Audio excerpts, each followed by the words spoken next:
pura. Perseverar com a consciência pura. Não vá para frente de coisa errada. Não queira perseverar na coisa. Volta e fala, eu vou começar. Não vá em coisa errada. Persevere com a mente pura. Ah não, eu vou fazer, eu sei que isso é tudo errado. Eu sei que o cara me vendeu um negócio aqui. Eu sei que ele acabou de roubar aqui, eu vou comprar. Eu sei que ele acabou de furtar do carro aqui, mas eu vou comprar. Isso é errado. Aí está vendendo por 30, lá está quanto? R$1.000. E eu vou lá e compro. Eu vou lá ali, compro uma coisa sabendo que aquilo é contrabando. Estou errado. Então persevere no que é puro. No que é puro. É o que eu e você deve fazer. Com a consciência pura. Vamos voltar lá em Atos, está vendo? Existem vários tipos de consciência à luz da Bíblia. Os fracos, os contaminados. Existe a consciência má. E existe a cauterização da mente. Ô irmão, que eu e você não venham ficar com a mente cauterizada. Mente cauterizada, tudo que é de Deus, ele fala que não é. E tudo que não é, fala que é. Como é que está uma boa parte dos crentes hoje? Como é que está uma boa parte da igreja brasileira, irmão? Acreditando em tudo que é aberração à luz da Bíblia. Eu vi um vídeo, uma campanha que fizeram, o cara colocou uma escada dentro da igreja falando que é a escadaria de Jacó. Aí colocou os pedidos lá, e os crentes tudo indo, tudo lá, eita, vamos receber, vamos subir a escada. Aí ele lá em cima no topo, e os crentes vindo pegar a bênção. Então você vai ver de tudo, irmão. O outro, mandei até para alguns irmãos, o outro se apresentava, revelava o zóio, e disse que vai revelar tudo, vai entregar tudo. E a luz das Escrituras, meus irmãos, a luz da Bíblia, você não vê Paulo fazendo isso. Você não vê Paulo dizendo, olha, acabei de ter uma visão vou entregar tudo agora, vou fazer tudo. Não, Paulo, quando tinha sobrenatural, muitas das vezes Paulo guardava para ele. Tem coisa que Deus não autorizou falar, né? Tem irmão que sonha, já sai contando, falando que é profecia para todo mundo. Calma, vai orar primeiro, vai ver se é Deus, vai procurar saber, que é bem por aí. Então Paulo estava diante dos homens com a consciência pura. Vamos ver lá no finalzinho de novo, capítulo 23, versículo 2 agora. Glória a Jesus.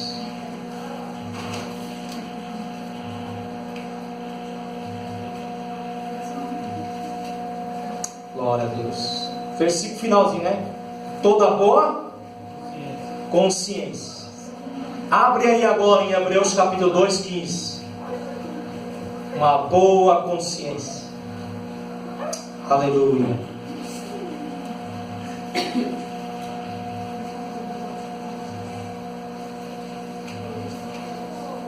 Glória a Jesus.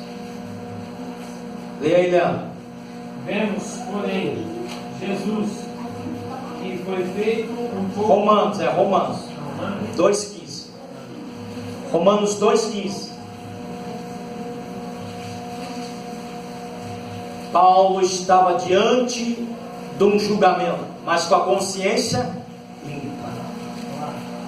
Mostrando que o que a lei exige está escrito no coração deles, tendo ainda o testemunho da sua consciência e dos seus pensamentos, que ora os acusam, ora os defendem. A consciência é teu juiz.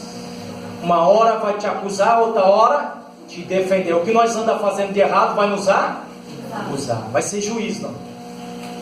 E quando nós estamos fazendo bem, vai fazer o quê? Vai falar. Continua assim. Então a nossa consciência, Paulo estava passando perante um julgamento de homens, com a sua consciência diante de Deus em paz, e também dos homens. Paulo não tinha feito nada de errado. Os romanos muitas das vezes falaram, eu não vejo mal nesse homem. O comandante, o governante, eles falam, não vejo nada de mal nesse homem. Que nem eu falei no começo, se alguém que imitou Jesus, se alguém que falou, eu vou seguir os passos do mestre, esse homem foi Paulo. E ele seguiu também, que se você colocasse Paulo perto de Jesus, as atitudes de Paulo eram semelhantes à de Jesus. Vamos ver, o 2. Mas o sumo sacerdote Ananias mandou aos que estavam junto dele que o ferisse na boca. Ananias, o sumo sacerdote, mandou que alguém ferisse Paulo na boca. Quem fez isso? Com Jesus também. Vamos ver, Jesus também passou por isso. João 18, 22.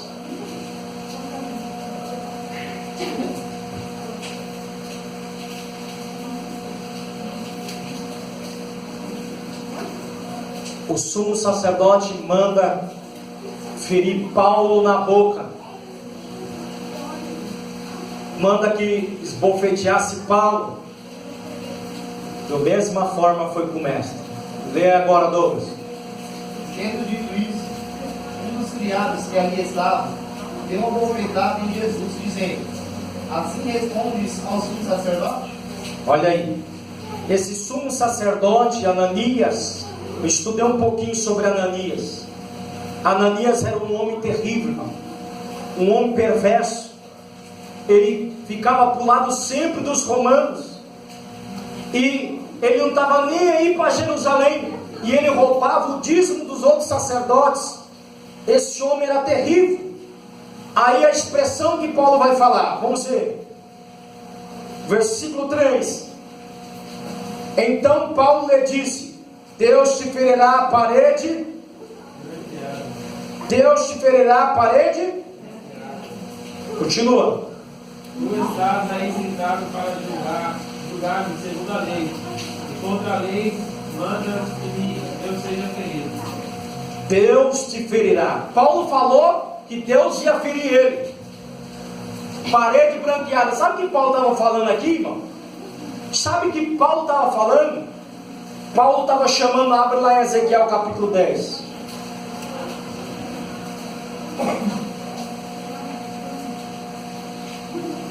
Ezequiel, melhor dizendo, capítulo 3, versículo 10 ao 12.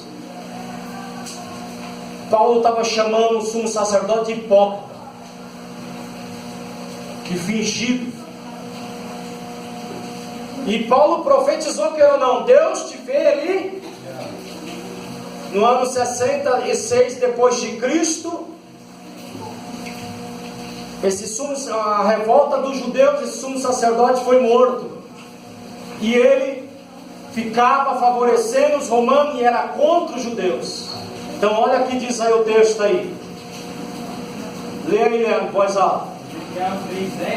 13, versículo 10 ao 12.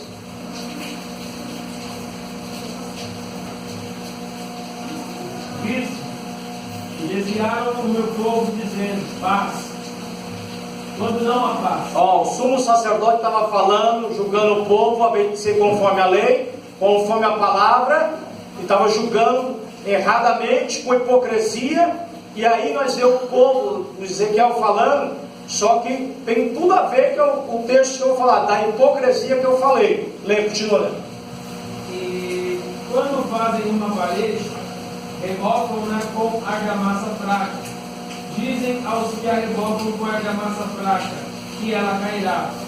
A chuva forte virá, bem como chuvas de pedras, e o vento tempestuoso a rachará.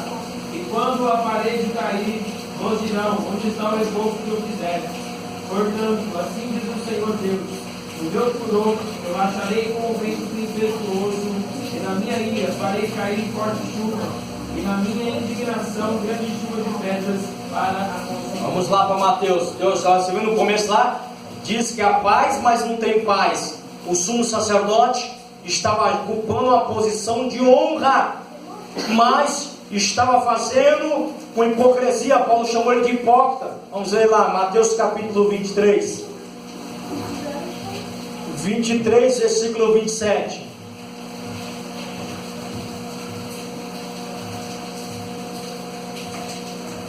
Lê de novo, né?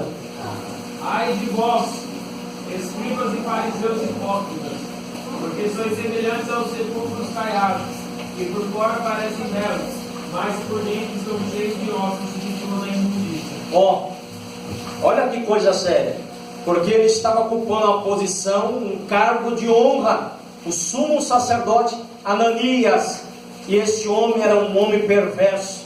E Paulo diz: conforme a lei é para você me julgar, mas você, conforme a lei, manda me esbofetear contra a lei. Então ele estava chamando você hipócrita. Aí, olha o que ele vai falar. Muitos que estavam ali se levantaram, porque na lei também mandava dizer: não poderia se levantar contra o príncipe do teu povo. Aí Paulo diz, ó, vamos ver, o versículo 4, né? E os que ali estavam disseram: injúrias, o sumo sacerdote. Êxodo 22, 28, abre lá para mim. Que não podia falar contra o príncipe do povo, contra o sumo sacerdote. E nessa interpretação aqui, muitos estudiosos, eles falam que Paulo provavelmente não sabia, ou Paulo estava falando na hora que ele falou, quando ele vai expressar aqui. Vamos lá primeiro para nós entender. 22, 28. Êxodo 22, 28.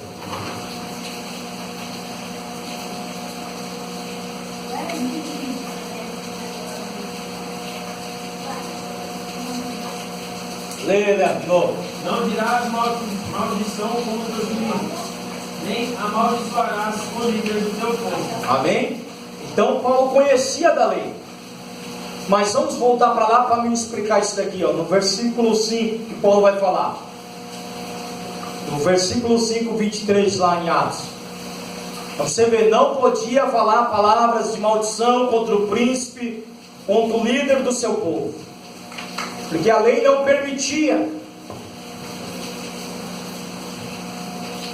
Versículo 5. Vamos lá? Olha o que diz. E Paulo disse: não sabia, irmãos, que era o sumo, porque está escrito: não dirá mal do príncipe do teu. Viu, Paulo? Porque está escrito. Muitos entendem que Paulo não sabia mesmo que ele era o sumo sacerdote. Mas uns estudiosos dizem que Paulo estava usando de sarcasmo. Paulo estava usando quando ele fala dessa expressão, eu não sabia, porque em outras palavras ele estava dizendo: como é que um homem desse chegou a ser sumo sacerdote? Como é que um homem desse está aí assumindo esse cargo tão importante? Porque esse homem, segundo os estudiosos, esse homem era um homem terrível. Ele roubava, enganava, fazia um monte de coisas erradas. Então Paulo está dizendo assim, em outras palavras: como é que esse homem chegou a ser sumo sacerdote? Como é que ele chegou nessa posição? Paulo tinha um respeito, porque está escrito, porque o cargo que ele estava exercendo era respeitado. Mas como é que ele chegou até esse ponto? Vamos ver. Aí Paulo diz, como Paulo andava conforme a palavra de Deus, Paulo vai dizer uma coisa interessante aqui. E Paulo, sabendo que uma parte era de saduceus e outra de fariseus, clamou no conselho: varões irmãos, eu sou fariseu, filho, no tocante à esperança e à ressurreição dos mortos, sou. Olha o que Paulo falou, sabendo que tinha saduceu e fariseu. Porque os saduceus não acreditavam na ressurreição, e os fariseus sim. Então Paulo sabia que estava ali no meio, tanto saduceu como fariseu. Paulo falou da ressurreição. Quando Paulo fala da ressurreição, dividiu. Uma parte começou a dizer: este homem, não vejo mal nele. A outra parte já ficou: não, mas ele está falando da ressurreição. Os saduceus não acreditavam. E uma coisa tão séria na Bíblia, que os saduceus, ele era um grupo que eles acreditavam, defendia o Pentateuco, mas eles não acreditavam em ressurreição. E eles vão dizer o quê? Mas na Bíblia Sagrada você vai ver, os fariseus e os saduceus não se batiam, mas quando foi para ir contra Jesus, eles se uniram. Você vê que as trevas, o mal sempre vai se unir para querer derrubar o que é certo. E às vezes nem se falam, nem se comunicam, mas vamos se unir para derrubar, vamos se unir para acabar com isso. Eles se uniram contra Jesus. Esse grupo de fariseus e saduceus não se falavam, mas quando foi para atacar Jesus, eles se uniram. Se está lá em Marcos capítulo, eles se unem para ir contra Jesus. Não precisa abrir não. Vamos ver mais, continua aí. Então Paulo, muito estratégico, falou da ressurreição. Se você ver no livro de Atos, vai falar muito da ressurreição. Então o que? Jesus, o que Paulo queria mostrar? A vida de Cristo. Se Paulo tivesse a oportunidade, Paulo ia falar muito do Messias, Paulo ia falar que Jesus ressuscitou. Só que Paulo sabia que ali estava sendo julgado por homens que não estavam nem aí porque ele falava. Ele poderia falar, eles queriam matar Paulo. Tem lugares, irmão, que Paulo com certeza aprendeu com Jesus. Quando Jesus estava perante Pilatos, Jesus ficou calado. Tem lugar que a verdade não está valendo, tem hora que você tem que se calar. Não adianta você ficar falando, não adianta você ficar toda hora. Então ele aprendeu com certeza com Jesus. Jesus perante Pilatos, ele ficou calado, ele ficou em silêncio. Aí perguntou: você não vai falar nada não para se defender? Aí quando falou: tu és o filho de Deus, aí ele falou: em verdade vos digo. Então a importância, irmão, tem hora que a verdade não está valendo em certos lugares. A pessoa não quer ouvir a verdade, não quer ouvir a palavra. Você já pregou? Vai só orando, irmão, vai orando. Você está falando toda hora? Não, espera, tem lugar que eles não estão dando crédito. E a Bíblia chama a palavra de pérola. Não jogue as vossas pérolas aos porcos. A pessoa não quer, irmão, não força, simplesmente fica em silêncio. Tem hora que nós vamos vencer batalhas, guerras, em silêncio, gemendo, chorando e indo para cima, ganhando almas. Entender, tem hora que a verdade não está valendo. Então Paulo ficou como? Paulo dividiu o conselho ali, viu que tinha saduceu, fariseu. Aí ele fala uma coisa interessante, vamos ver. E havendo dito isto, houve dissensão entre os fariseus e os saduceus, e a multidão se dividiu. Aí vem: porque os saduceus dizem que não há nem anjo, nem... Mas os fariseus reconhecem uma e outra. Paulo era estratégico. Paulo sabia que ele tinha a oportunidade de falar, ele falava. Então ele falou, deixou aquele grupo ali pensando. Pensou o grupo dividido pensando: este homem está falando da ressurreição e nós cremos na ressurreição. Este homem falou da ressurreição e nós não cremos na ressurreição. Começou a dissensão, começou os grupos se dividir. Aí vem, ó, vamos lá, acompanha aí. E originou-se um grande clamor, e levantando-se os escribas da parte dos fariseus, contendiam, dizendo: nenhum mal achamos, e se algum espírito ou anjo lhe falou, não resistamos a... Olha como Paulo era estratégico. Porque Paulo sabia que se ele fosse julgado pelo Sinédrio, ele não tinha chance. Paulo confiou em quem? Em Deus. Senhor, meus caminhos estão nas tuas. Ele sabia que se ele fosse julgado por aquele grupo, ele não teria chance nenhuma. Eles iam condenar Paulo por blasfêmia. Paulo blasfemou. Você viu? Ele levantou contra o sumo sacerdote. Paulo deixou Deus conduzir ele. Porque havia as profecias que diziam que Paulo, Jesus muitas das vezes apresentava para Paulo dizendo: Paulo, fale e não te cales, Paulo. Paulo, é importante você testemunhar, Paulo. É importante você fazer isso. E Jesus vinha e animava Paulo. O próprio Cristo vinha e aparecia para ele uma visão e deixava ele encorajado. Então Paulo, fica tranquilo. Paulo falou: Senhor, está nas tuas mãos. Aí vamos ver. Olha o decorrer da caminhada agora. Olha o decorrer. Você viu que Paulo falou: tenha a consciência limpa. Oh, irmão, isso vai fazer toda a diferença na sua vida. Quando você subir para pregar, oh, irmão, estou fofocando demais, dando lugar. Só para pregar, ó a espada, ó. A espada, ó. Ah, eu estou falando mal de irmão, eu estou dando lugar, eu estou fazendo. Vai ser confrontado. Então a importância de nós estar com a consciência limpa. Amém? Tem gente que às vezes, eu falei, a consciência já cauterizou. Quando cauteriza já é. Você viu que eles são mais amigos dos prazeres do que de Deus. Então a importância de eu e você não deixar nossa mente se cauterizar. Vamos lá, olha aí, ó. Acompanhe. E havendo grande dissensão, no 10, o tribuno, o comandante, temendo que Paulo fosse despedaçado por eles, mandou descer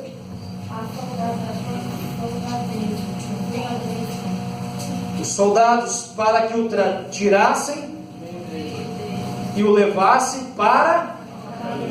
Olha aí, o comandante, olha irmão, olha a intervenção de Deus. Olha como é que Deus age. Ele estava tudo furioso, discutindo. Paulo, quando falou aquilo, teve uma dissensão. Eles iam condenar Paulo, ia matar Paulo. Aí os comandantes desce, manda os soldados romanos tirar Paulo de lá. Olha a mão de Deus, não vai morrer não. Não vai acabar seu ministério não. Que ainda você pode, você vai ter que dar testemunho. Você ainda vai escrever livro da prisão. Você não vai acabar não. Olha a importância de confiar em Deus, irmão. O agir de Deus, Deus usando os soldados romanos para tirar Paulo daquela situação. A importância de eu e você confiar em Deus. A importância de nós falar: Senhor, eu confio no Senhor. Como diz o salmista, a minha confiança está no Senhor. Como diz o salmista no Salmo 121, elevo meus olhos para o monte, da onde me virá o socorro? O meu socorro vem do Senhor que fez os céus e a terra. Salmo 125, os que confiam no Senhor são como um monte Sião que não se abala. Confiança em Deus, irmão. Ter certeza que Deus é com nós. Hoje nós temos que confiar em Deus cada dia mais. Ter convicção que Deus está com nós. Deus vai nos conduzir. Deus vai nos levar. Eu anotei uma coisa que Agostinho falou aqui que é interessante. A confiança é tremenda. Olha o que disse Agostinho: confie o passado à misericórdia. Confie o passado à misericórdia. O passado foi a misericórdia que nos trouxe de Deus aqui. O nosso passado podre, a misericórdia nos conduziu, a graça nos conduziu. Se não fosse a misericórdia, nós não estaríamos aqui. O nosso passado, nós já tínhamos sido devorados. Mas confio no meu passado, a misericórdia. E o que ele disse mais? Olha o que ele disse: com a misericórdia de Deus. O presente é o seu amor. O meu presente eu confio o amor de Deus. É o amor de Deus que nos conduz. E o que mais que ele diz? E o futuro, a sua providência. Deus vai prover. O futuro ele vai prover na nossa vida. Paulo estava entregue na mão de Deus. Paulo estava entregue na mão do Senhor. E Deus usa aquele que é para tirar Paulo de lá. O comandante falou: desce, tira lá, com medo dele ser despedaçado. Mas ali já era a intervenção de Deus. Deus é soberano, irmão. Deus intervém na história. Se está tudo andando contrário, Deus é soberano.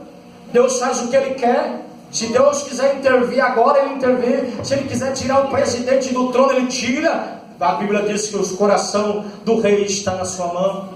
Deus é Senhor. Ele faz o que Ele quer. Então nós devemos cada dia confiar nesse Deus. Olha o que diz o texto, vamos para o 11. E na noite seguinte, apresentando-se-lhe o Senhor, disse: Paulo, tem ânimo. Coisa linda, olha o que Deus faz. Então, irmão, Paulo está perante um monte de gente contra ele, e o Senhor veio para fortalecer. Deus veio para dizer para Paulo: tem ânimo, Paulo. Tem ânimo, Paulo. Pregue, continue falando. Você fez lá uma coisa que eu gostei, me agradei. Você falou da ressurreição. Você falou lá, Paulo. Isso aí, continue nisso. Olha como é que Deus se apresenta para ele. E na noite seguinte, apresentando-lhe, o Senhor disse: Paulo, tem ânimo, porque como de mim testificaste em Jerusalém, assim importa que testifique também em Roma. Que coisa linda. Paulo, ninguém vai tocar em você ainda. Paulo, não vou permitir ainda, porque eu tenho um projeto. Tem que concluir o que eu falei para você. A importância. O próprio Senhor. Quem é fiel a Deus aqui? Quem está sendo fiel a Deus? O próprio Senhor vem me socorrer. O próprio Senhor vem para nos ajudar. Por isso a importância de nós confiar em Deus. Está entregue nas suas mãos. Como Agostinho disse: o meu amor, o presente, Senhor. E meu futuro, Deus proverá. Deus proverá. Deus vai me conduzir aonde que Ele quer. Paulo, você testificou em Jerusalém, agora você vai testificar em Roma. Aí vamos ver. Olha que diz o 12. E quando já era dia, alguns dos judeus fizeram uma conspiração e juraram, dizendo que não comeria nem beberia enquanto não matasse. Olha o grupo de judeu que fez. Fizeram um voto: nós não vai comer nada enquanto esse homem não estiver morto.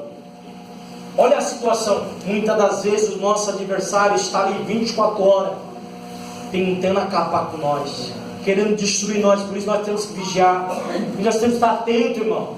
O nosso adversário está 24 horas querendo acabar com nós. A Bíblia diz que ele anda buscando a quem possa tragar. Então vamos vigiar. Aí a Bíblia diz o quê? Olha que coisa séria. Eles não iam comer enquanto não visse Paulo morto. Paulo era um homem que estava na mão de Deus. Quando nós não vemos esse homem morto, mas o que ele fez, irmão? O que Paulo fez? Eles queriam matar Paulo. Pregou o Evangelho de Cristo. O que Paulo fez? Anunciou Jesus Cristo. Então nos dias de hoje não é diferente. Quem prega o genuíno Evangelho, quem prega Jesus vai ser perseguido, e muitas das vezes por pessoas que você menos espera. Por isso a importância de você estar firme com o Senhor, confiando nele. Fizeram um voto para acabar com a vida de Paulo.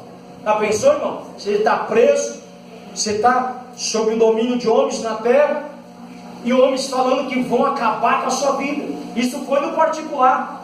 Eles fizeram e falaram: ninguém vai comer enquanto não vê Paulo morto. Vamos ver o que eles falaram mais. E era mais de 40 os que fizeram esta conjuração. Olha que coisa séria, esse juramento. Eles juraram. Mais de 40 homens. Vamos ver Paulo morto. Vamos ver esse homem acabado. Vamos ver esse homem falido. Vamos ver esse homem despedaçado. Nós juramos que esse homem vai morrer. Aí não sabia que o Deus Todo-Poderoso estava com Paulo. A importância, irmão, às vezes os homens podem se virar, não porque você quis que eles se virassem contra você, mas porque você pregou a palavra, porque você estava querendo trazer eles para o reino. Eles se viraram contra Paulo, mas não sabia que o próprio Deus estava com Paulo. O próprio Senhor era na vida dele. Aí que interessante, cerca de 40 homens fizeram esse juramento para acabar com a vida de Paulo. Você já parou para pensar? Às vezes, hoje em dia, tem muita gente que se reúne para querer ver alguém mal. Vamos tomar um café lá em casa? Vamos lá comer um pãozinho? Vamos lá, vamos acabar com essa fulana, vamos acabar com esse fulano. E às vezes crentes, é triste, crentes às vezes, que se reúne para fazer mal para os outros, se reúne para fazer uma panela para destruir o irmão. Avisa o irmão que Deus está levantando, avisa a irmã que Deus está levantando, aí faz reunião para querer destruir. Você vê que aqui eram os compatriotas de Paulo, eram os judeus fazendo isso, porque Paulo era fiel ao Senhor. Então muitas das vezes, não se escandaliza não, quando aconteceu alguma coisa assim. Meu Deus, fique em paz. Se você está fiel a Deus, Deus vai estar com você em todo momento. Aí vamos ver mais. Olha o que diz o texto. Agora pois, lá em cima, né? 14. Estes foram ter com os principais dos e anciãos e disseram: juramos sob pena de maldição, a nada provamos até que matemos. Olha o ódio pela vida de Paulo. Olha o ódio que ele estava para acabar com Paulo. Nós juramos com pena de maldição que ninguém ia comer nada enquanto não acabar com a vida de Paulo. Enquanto não acabar. Já parou para pensar, irmão? Pensou isso? Quem conhece de Bíblia vai saber, não se escandalizar. Os irmãos de José fizeram o quê? A mesma coisa, querer matar ele. E o texto diz que eles falavam: somos homens íntegros. São os homens retos.